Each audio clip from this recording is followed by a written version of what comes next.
আসসালামু আলাইকুম। আজকে আপনাদের সাথে একটা সুন্দর একটা ঘটনা শেয়ার করব।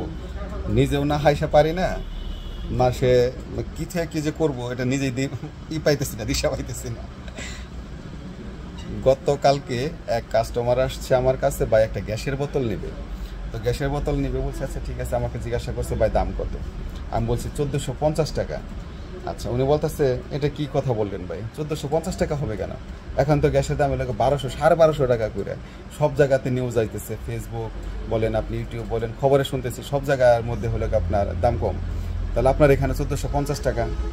তো আমি ভাইকে বললাম, তাহলে ভাই একটু ধরে না, হয়তো দাম দু একদিনের মধ্যে কমতে পারে। আমি তো এই মালটা আমার আর দু একদিন আগের কেনা, আমি তো জানি না। কারণ গ্যাস তো আমরা প্রতিদিনই প্রায় কিনে দু একদিন পর পরই কিনি। তো আমি করলাম কি, যেন ওনাকে লাউড স্পিকারে নিয়ে ইয়েতে বাইকে বসায় লাউড স্পিকারে নিয়ে আমি আমার যেখান থেকে মাল কিনি ডিলার, ওনাকে ফোন দিলাম। তো ফোন দেওয়ার পর ওনাকে আমি জিজ্ঞাসা করলাম, ভাই বর্তমান গ্যাসের দাম কি কমছে?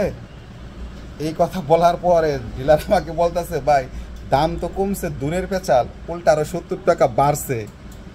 তখন আমি ওই বাইরে বললাম, ভাই আমার তো একটু লাভ করাই দিলেন, আমার মাল নিয়ে লোক আপনার মনে করেন 50 টাকা লাভ হইতে, এখন 120 টাকা লাভ হবো। এখন তো আপনার এই মালটা নিতে হবে লোক 1500 টাকা দিয়া বা 1520 টাকা দিয়ে ভাই। কারণ হইল গিয়া আমি তো যখন আপনাকে মালটা বেচবো, এখন আমার কিনতে হবে লোক 1470 টাকা বা 80 টাকা দিয়ে। এখন আমি কী করবো আপনাকে বলেন? এখন ওই লোকে বলতেছে, আমার নিজের কপাল তো তাহলে নিজেই খাইলাম, দেখি ভিতরে পাওয়া যায় নাকি। তো এই কথা বললে কাস্টমারটা চলে গেল। তবে যারা ফেসবুক ব্যবহার করেন বা ইউটিউব ব্যবহার করেন, কোনো খবর শিওর না হইয়া কোনো রকম ভ্রান্তি খবর মাঠে ছড়ায়েন না। এতে আমরা যারা ব্যবসা করি বা আমাদের যারা ক্রেতা, এরা হচ্ছে আপনার একদম সহজ সরল সাধারণ মানুষ।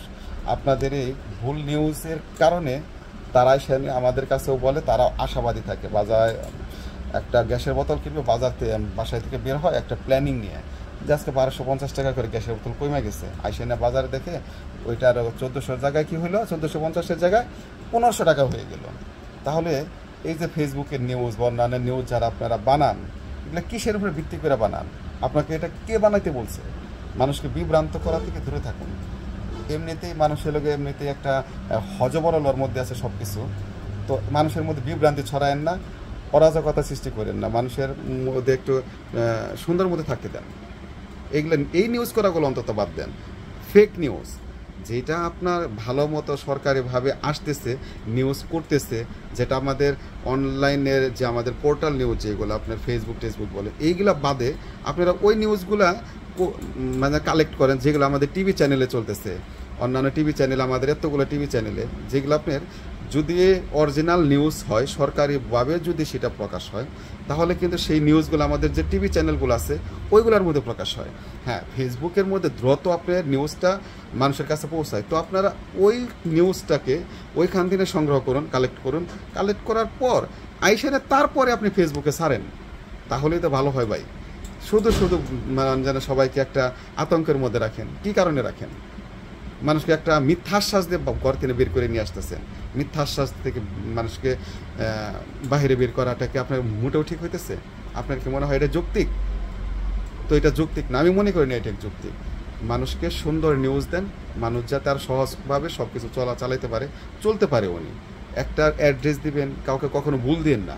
যদি না জানেন সেটা বলবেন, ভাই আমি অ্যাড্রেসটা জানি না, কিন্তু মনের বলে বললেন না ভাই সম্ভবত ওই দিকে। কিন্তু আপনি নিজেই জানেন না যে আপনার এই নিউজটা হচ্ছে আপনার এলো পিছনে, হয়তো আপনার ব্যাংকটা আপনার পিছনে, আপনি এটা বলে দিয়েছেন সম্ভবত সামনে। তো এগুলো করেন না ভাই, সবার কাছে অনুরোধ। ধন্যবাদ সবাইকে। আসসালামু আলাইকুম।